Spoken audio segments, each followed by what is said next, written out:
Salam əziz dinləyicilər. Bugün Ruhlar Aləmi rubrikasından növbəti mövzuya çıxış edəcəm.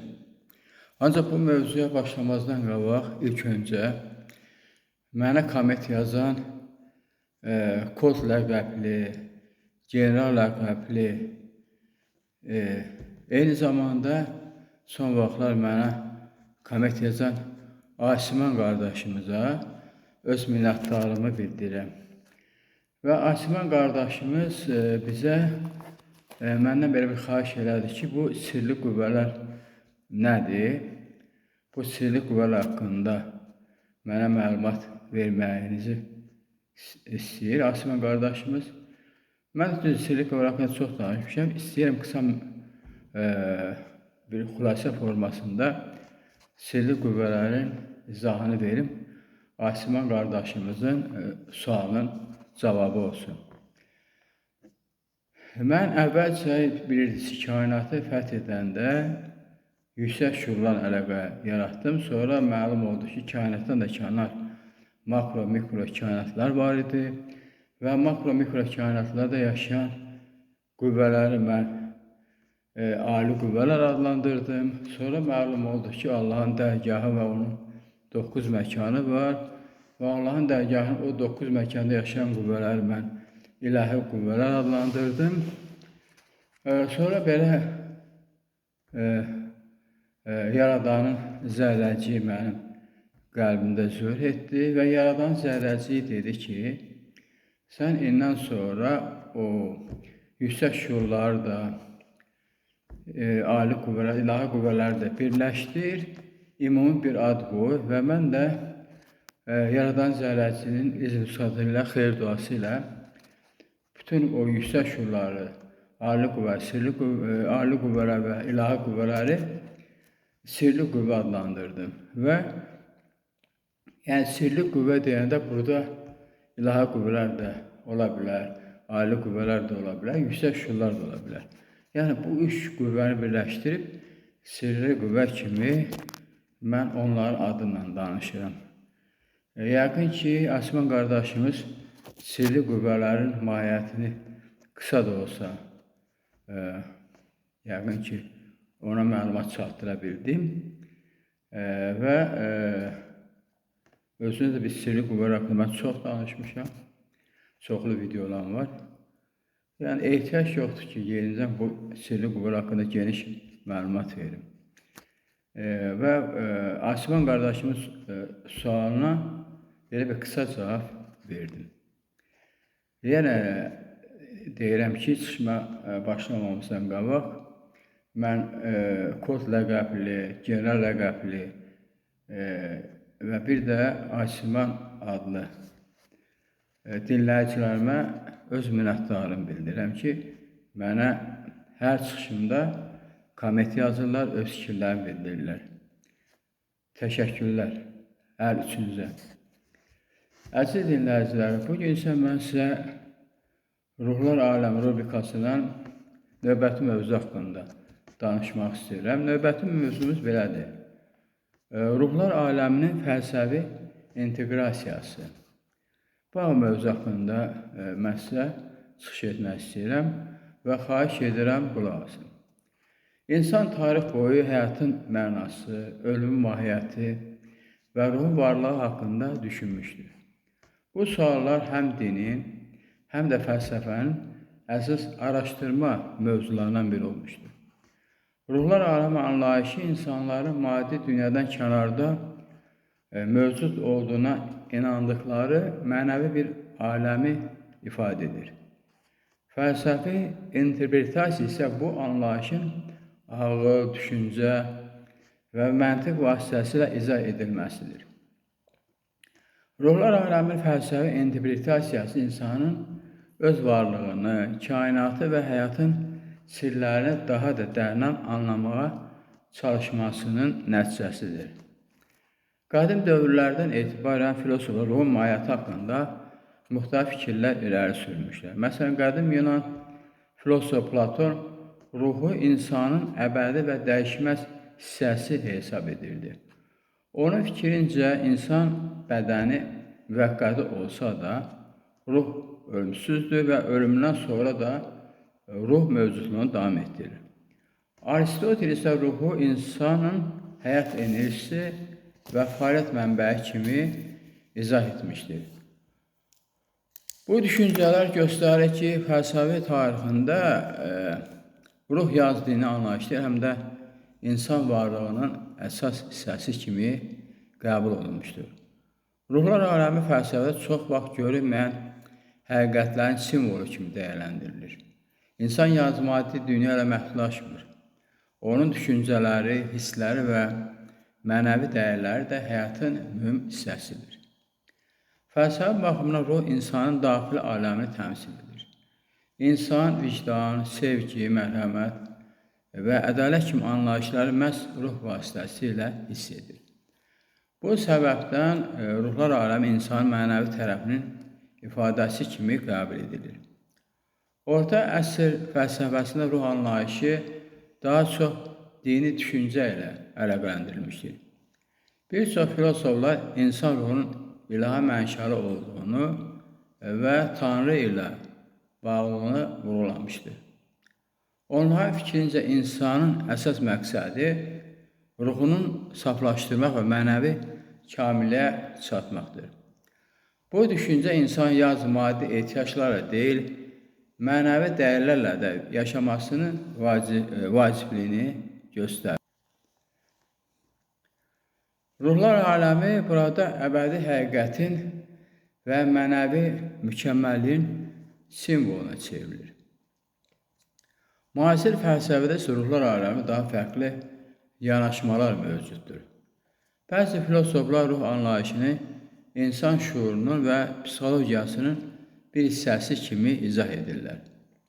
Onlara görə ruh insanın daxili düşüncələri, emosiyaları və şuuraltı dünyası ilə bağlıdır.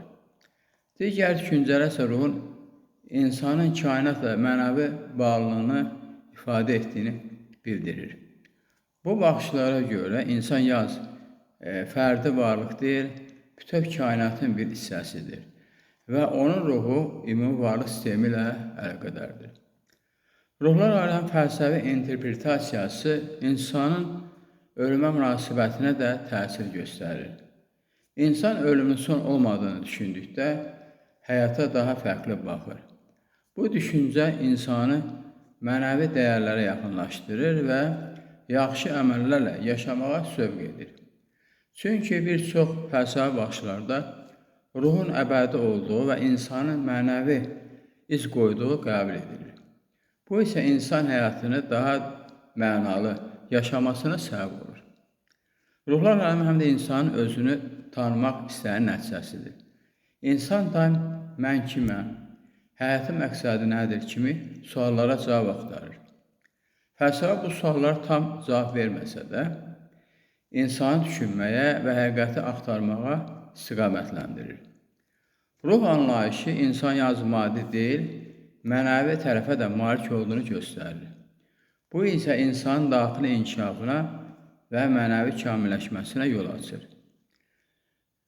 Nəticə olan ruhlar aləmi fəlsəfi interpretasiyası insanın ruh, həyat və kainat haqqında düşüncələrinin məntiqi və mənəvi izahıdır. Fəlsəfə ruhu insanın daxili aləmi, şuuru və mənəvi varlığı kimi dəyərləndirir. Bu anlayış insanı özünü tanımağa, həyatın mənasını anlamağa və mənəvi kamilə çatmağa sövq edir. Ruhlar aləmi haqqında düşüncələr insan həm daxilini, həm də kainatın sirlərini daha dərindən dərk etməsinə kömək edir. Əziz dinləyicilər, bununla da bu mövzunu tamamladıq. İndi növbəti mövzuya keçmək istəyirəm. Növbəti mövzumuz belədir. Ruh anlayışının dini baxışlarda izahı. Belə bir mövzu üzrə çıxış etmək istəyirəm. İnsanlıq tarixinin ən qədim dövrlərinə etibar ruh anlayışı insan düşüncəsinin mərkəzində olmuşdur. İnsanlar həyatın mahiyyətini, ölümün sirrini və varlığın məqsədini anlamağa çalışarkən, ruh haqqında müxtəlif dini və mənəvi izahatlar formalaşmışdır. Ruh ümumiyyətlə insanı maddi bədəndən fərqli olaraq onun görünmən, lakin varlığı hiss olunan mənəvi tərəfi kimi qəbul edilir. Dini baxışda ruh insan həyatını yönləndirən, ona vicdan, hiss və şüur verən ilahi bir mahiyyət kimi dəyərləndirilir. İslam dini ruh anlayışına xüsusi əhəmiyyət verir. Quran-ı Kərimdə insanın Allah tərəfindən yaradıldığı və ona öz ruhundan üfürüldüyü bildirilir. Bu, ruhun ilahi mənşəli olduğunu göstərir. İslamda ruh insanın həqiqi mahiyyətidir və bədənlə birlikdə müvəqqəti dünya həyatını yaşayır. Ölüm baş verdikdə ruh bədəndən ayrılır və axirət həyatına yönəlir. İslam təlimlərinə görə insanın bu dünyadakı əməlləri onun ruhunun axirətdəki vəziyyətini müəyyən edir. Yaxşı əməllər, ibadət, dürüstlük və xeyirxahlıq ruhu saflaşdırır. Günah və pis davranışlar isə ruhun mənəvi yüksəlişinə mane olur. Xristianlıqda da ruh insanı ilahi tərəfi kimi qəbul edilir. Xristian inancına görə ruh Tanrı tərəfindən insana verilmiş ölümsüz bir mahiyyətdir. İnsan bədəni fani olsa da ruh əbədidir və ölüm yalnız bədənin sonudur. Xristianlıqda əsas məqsəd ruhun günahlardan təmizlənməsi və Tanrıya yaxınlaşmasıdır. Sevgi, mərhəmət, bağışlama və təvəzzükarlıq ruhun inkişafı üçün əsas dəyərlər sayılır. Xristian təlimlərinə görə insanın yer üzündəki davranışları onun ruhunun əbədi taleyini müəyyən edir. Yahudilikdə də ruh neşama kimi izah edilir və insanın daxili vicdanı mənəvi gücü kimi qəbul olunur. Yahudi dini təlimlərində ruh Tanrının insana bəxş etdiyi müqəddəs bir əmanət hesab edilir. Ruh insanı doğru ilə yanlışı anlamağa yönəldir və onun mənəvi inkişafını təmin edir. Yahudilikdə insanın əsas vəzifəsi Tanrının qanunlarına uyğun yaşamaq və ruhunu mənəvi cəhətdən kamilləşdirməkdir. Şərq dinlərində ruh anlayışı daha fərqli və geniş izah olunur. Hinduizmdə də ruh atma adlanır və əbədi hesab edilir. Bu inanca görə ruh ölüm zamanı yox olmur, əksinə yeni bədənlərdə yenidən doğulur. Bu proses reinkarnasiya adlanır. Ruhun məqsədi maddi dünyadakı bağlılıqlardan azad olaraq kamilliyə çatmaqdır. Buddizmdə isə ruhdan çox şuur və daxili oyanış anlayışı ön plandadır. Budda təliminə görə insan nəfsdən uzaqlaşdıqda və mənəvi saflığa çatdıqda əsl azadlığa və daxili sükuta nail olur. Bütün dinlərdə ortaq cəhət ondan ibarətdir ki, ruh insanı yalnız maddi varlıq olmadığını sübut edir. Ruh insanın hisslərini, düşüncələrini, vicdanı və mənəvi dəyərlərini formalaşdırır. Dinlər insanı yalnız fiziki ehtiyaclarla yaşayan varlıq kimi deyil, həm də mənəvi kamilə can atan bir varlıq kimi təqdim edir. Bu səbəbdən ibadət, dua, xeyirxahlıq və yaxşı əməllər ruhun inkişafında mühüm rol oynayır. Ruh anlayışı insanın ölümə münasibətinə də təsir göstərir. Dinlərdə ölüm son deyil, başqa bir həyatın başlanğıcı kimi qəbul edilir. Bu fikir insanlara ümid verir və onları daha mənəvi yaşamağa sövq edir. İnsan dərk edir ki, onun ruhu etdiyi əməllərlə formalaşır və bu onun əbədi taleyinə təsir edir. Buna görə dini baxışlarda mənəvi təmizlik və vicdanlı həyat xüsusi əhəmiyyət daşıyır. Nəticə olaraq ruh anlayışı bütün dinlərdə insanın mənəvi mahiyyətini ifadə edən əsas anlayışdır. Xristianlıq, İslam, Yahudilik və Şərq dinləri ruhu fərqli şəkildə izah etsə də, hamısı onun ilahi və əbədi xarakterini vurgulayır.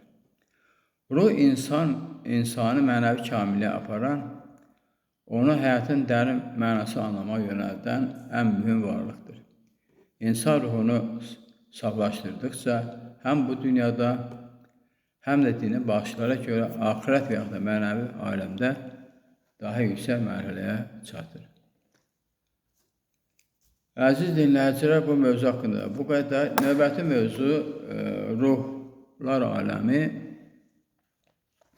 və elmi münasibət. Belə bir mövzu haqqında çıxış etmək istəyirəm. İnsan düşüncəsinin ən qədim və mürəkkəb mövzulardan biri ruhlar aləmi və onun mahiyyətidir. Ruhlar aləmi adətən maddi dünyanın sərhədlərindən kənarda yerləşən, insan şüurunu və hisslərini izah etməyə çalışdığı mənəvi bir varlıq sahəsi kimi təsvir olunur.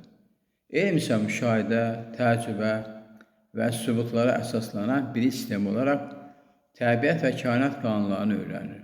Bax, bu iki sahə, ruhlar aləmi və elm, tarix boyu bir-birinə müxtəlif formalarda yanaşmış, bəzən ziddiyyətli, bəzən də tamamlayıcı münasibətdə olmuşlar. Elmin əsas məqsədi maddi dünyanı izah etmək, hadisələri səbəb-nəticə əlaqələri ilə başa düşməkdir. Fizika, biologiya, kimya və astronomiya kimi elmlər kainatın strukturunu, canlıların yaranmasını və təbiət hadisələrini araşdırır. Elm, təcrübə və ölçülə bilən faktlara əsaslandığı üçün ruhlar aləmi kimi metafizik anlayışları birbaşa tədqiq edə bilmir. Məhz bu səbəbdən elm ruhun varlığını nə tam sübut edə, nə də tam inkar edə biləcək sahədə deyil. Ruhlar aləmi anlayışı daha çox dini, fəlsəfi, mənəvi düşüncələrdə formalaşır. Bu anlayışa görə insan yalnız maddi bədənə ibarət deyil, onun görünməz mənəvi tərəfi, ruhu vardır. Ruhun ölümündən sonra da mövzusunu davam etdirməsi ideyası müxtəlif dinlərdə və inanc sistemlərində geniş yer tutur. Bu baxışlar elmi metodlardan çox inanc, təcrübə və daxili hisslərə əsaslanır. Elm və ruhlar aləmi arasındakı münasibət çox vaxt izah edilə bilən və izah edilə bilməyən sərhədi ilə xarakteriz olunur. Elm insanın beynini, sinir sistemini və psixoloji proseslərini izah edə bilir. Lakin şuurun mahiyyəti, daxili hisslərin mənşəyi və ölüm sonrası vəziyyət kimi suallar hələ də tam cavabsız qalır. Məhz bu boşluqlar bəzi düşüncələrdə ruhlar aləmi anlayışına yer verir. Müasir elmin bəzi sahələri, xüsusilə neyrobiologiya və psixologiya insan şuurunu beyni fəaliyyəti ilə əlaqələndirir. Bu yanaşmaya görə insanın düşüncələri, hissləri və qərarları sinir hüceyrənin fəaliyyəti ilə izah olunur. Lakin bu izah ruhun tamamilə inkarı demək deyil, daha çox onun maddi əsaslarının araşdırılmasıdır. Bəzi alimlər hesab edirlər ki, şuur yalnız beyinlə məhdudlaşmır və hələ kəşf edilməmiş daha dərin qatlar mövcud ola bilər. Fəlsəfə baxımından ruhlar aləmi və elm arasında balanslı münasibət mövcuddur. Fəlsəfə həm elmi düşüncəni, həm də metafizik şuurları birləşdirməyə çalışır. İnsan mən kiməm, şuur nədir, ölümdən sonra nə baş verir kimi suallara həm elmi, həm də mənəvi baxışla cavab axtarır. Bu səbəbdən fəlsəfə ruhlar aləmi elmi sərhədində yerləşən bir körpü rolunu oynayır. Dini baxışlarda ruhlar aləmi tamamilə qəbul edilir və insan həyatının ayrılmaz hissəsi hesab olunur. Elm isə bu mövzuda neytral mövqe tutur və yalnız müşahidə edilə bilən faktlarla işləyir. Buna görə də bu iki sahə arasında birbaşa ziddiyyət deyil, fərqli yanaşma metodları mövcuddur. Elm necə sualına cavab verir, din və ruhlar aləmi isə niyə sualına yönəlir. Ruhlar aləminə bağlı bəzi fenomenlər, yuxular, intuisiya, yaxın ölüm təcrübələri və güclü emosional hisslər insanlar tərəfindən çox mənəvi təcrübə kimi izah edilir. Elm isə bu halları psixoloji və fizioloji proseslərlə əlaqələndirməyə çalışır. Lakin hələ də bu mövzular tam şəkildə izah olunmamış qalır və araşdırmalar davam edir. Nəticə olaraq ruhlar aləmi və elm münasibətləri qarşıdurmadan çox fərqli baxış bucaqlarının ifadəsidir. elm maddi dünyanın qanunlarını izah etdiyi halda, ruhlar aləmi insanın mənəvi və daxili dünyasını anlamağa yönəlmişdir. Hər iki yanaşma insanın özünü və kainatı daha yaxşı dərk etməsinə xidmət edir.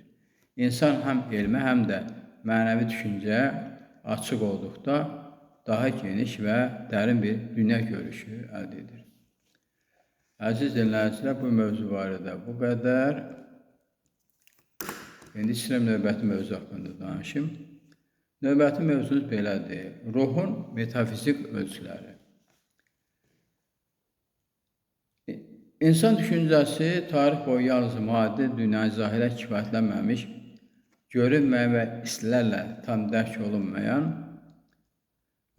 aləmlərə də maraq göstərmişdir. Bu aləmlərdən biri də ruh anlayışıdır. Ruh, insanın daxili aləmini, şuurunu, hisslərini və mənəvi varlığını ifadə edən əsas anlayışlardan biridir. Ruhun metafizik ölçüləri isə ruhun maddi realitdən kənarda yerləşən, zaman və məkan sərhədlərini aşan yönlərini ifadə edir. Metafizika bu baxımdan ruhun fiziki dünya ilə izah oluna bilməyən, daha dərin və yaxud abstrakt tərəflərini araşdırır. Metafizik düşüncəyə görə ruh yalnız bədənlə məhdudlaşan bir fenomen deyil. O, zaman və məkandan asılı olmayan, daha yüksək varlıq səviyyəsinə aid bir həqiqət kimi qəbul edilir. İnsan bədəni dəyişir, yaşlanır və yox olur, lakin ruhun mahiyyəti dəyişməz qalır və davamlıdır. Bu baxış ruhu maddi aləmin qanunlarına kənar bir varlıq kimi təqdim edir. Ruhun bu xüsusiyyəti onun metafizik ölçüsünü müəyyən edən əsas amillərdən biridir. Fəlsəfi tarixdə ruhun metafizik mahiyyəti müxtəlif düşünürlər tərəfindən izah edilmişdir. Məsələn, qədim fəlsəfədə Platon ruhu ideal aləminə aid əbədi və dəyişməz bir substansiya kimi təqdim edirdi. Onun fikrincə insan ruhu maddi dünyadan əvvəl mövcud olur və bu dünyada yalnız müvəqqəti şəkildə bədəndə yerləşir.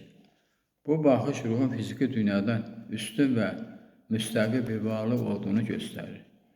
Digər tərəfdən Aristotel ruhu bədən forması kimi izah edərək onun canlılığı təmin edən prinsip olduğunu bildirmişdir.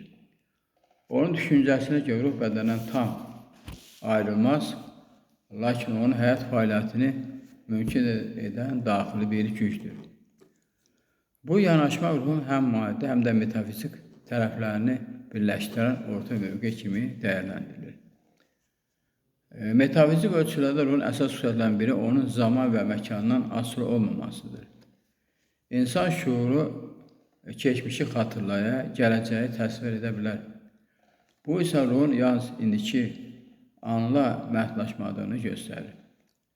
Bəzi fəlsəfi baxışlara görə ruh zamanın xətti axından kənar bir şuur səviyyəsinə maildir və bütün zamanlar vahid bir bütöv kimi dərk edə bilər. Ruhun metafizik ölçüləri həm də insanın mənəvi təcrübələri ilə əlaqələndirilir. Sevgi, qorxu, ilham, intuisiya və dərin daxili hisslər çox vaxt maddi səbəblərlə izah oluna bilər. İnsan bəzən məntiqdən kənar qərarlar verir və ya daxili bir səs vasitəsilə doğru yolu hiss edir. Bu hallar ruhun görünməyən, lakin təsirli metafizik ölçülər kimi qiymətləndirilir. Dini baxışlarda ruhun metafizik mahiyyəti xüsusi yer tutur.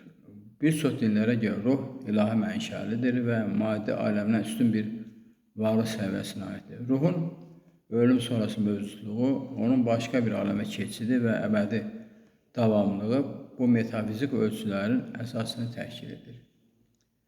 Bu baxış insan həyatını yalnız fiziki varlıq kimi deyil, daha geniş kosmik və mənəvi sistemin bir hissəsi kimi izah edir. Müasir düşüncədə isə ruhun metafizik ölçüləri daha çox şuur problemləri əlaqələndirilir. Neyroelm insan beyni fəaliyyətini izah etsə də, şuurun subyektiv təcrübəsini tam şəkildə açıqlaya bilmir. Bu səbəbdən bəzi alimlər şuurun və ruhun daha dərin, hələ kəşf edilməmiş metafizik qatlara malik ola biləcəyini irəli sürürlər. Nəticə olaraq ruhun metafizik ölçüləri insan varlığının maddi sərhədləri aşan tərəfini ifadə edir. Ruh zaman və məkandan kənar, dəyişməz və dərin bir həqiqət kimi təqdim olunur. Fəlsəfəli və müəyyən bir elmi yanaşmalar bu mövzunu fərqli şəkildə izah etsə də, hamısı ruhun insan varlığında xüsusi və izahı tam mümkün olmayan bir yerə sahib olduğunu qəbul edir. Bu anlayış insanı həm də öz daxili aləmini, həm də kainatdakı yeri daha da dərindən anlamağa zövq edir. Əziz dinləyicilər, bu mövzu haqqında bu qədər. İndi növbəti mövzu haqqında danışmaq istəyirəm. Növbəti mövzumuz ruhların kainatdakı missiyası. İnsan varlığının ən dərin suallarından biri həyatın məqsədi və ruhun kainatdakı rolu ilə bağlıdır. Bu suallar əsrlər boyu həm fəlsəfənin, həm dinin, həm də mənəvi düşüncənin əsas mövzularından biri olmuşdur. Ruhların kainatdakı missiyası anlayışı ruhun sadəcə insan bədənindən mövcud olan bir mahiyyət deyil, eyni zamanda bütün varlıq sistemi kimi bağlı bir məqsədə xidmət etdiyini ifadə edir. Bu baxışa görə ruh kainatın harmoniyasının bir hissəsidir və onun inkişafı ümumi kosmik nizamla çox sıx əlaqəlidir. Ruhun əsas missiyası bir çox dini fəlsəfi baxışlarda kamilləşmə və mənəvi yüksəliş kimi izah olunur. İnsan ruhu maddi dünyada müxtəlif təcrübələr yaşayaraq inkişaf edir. Sevgi, mərhəmət, ədalət, səbir və bağışlama kimi dəyərlər ruhun təmizlənməsinə və yüksəlməsinə xidmət edir. Eyni zamanda nifrət, kin, tamah, ego kimi mənfi hisslər ruhun inkişafına mane olan amillər kimi qəbul edilir. Bu baxımdan ruhun kainatdakı missiyası mənəvi təcrübələr vasitəsilə özünü kamilləşdirməkdir.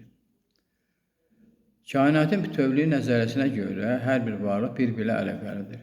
Ulduzlar, planetlər, təbiət və insan birlikdə vahid bir sistemi təşkil edir. Ruh bu sistemin mənəvi komponenti kimi çıxış edir. İnsan ruhu kainatın enerjisilə uyğunluq içində olduqda daxili harmoniya əldə edir. Bu düşüncəyə görə ruh təkcə fərdi inkişaf üçün deyil, həm də ümumi kosmik tarazlığın qorunması üçün mövcuddur. Fəlsəfi baxışlarda ruhun missiyası insanın özünü və həqiqəti dərk etməsi ilə əlaqələndirilir. İnsan öz varlığını anladıqca kainatdakı yerini də daha yaxşı dərk edir. Bu idrak prosesi ruhun əsas vəzifələrindən biri kimi qəbul olunur.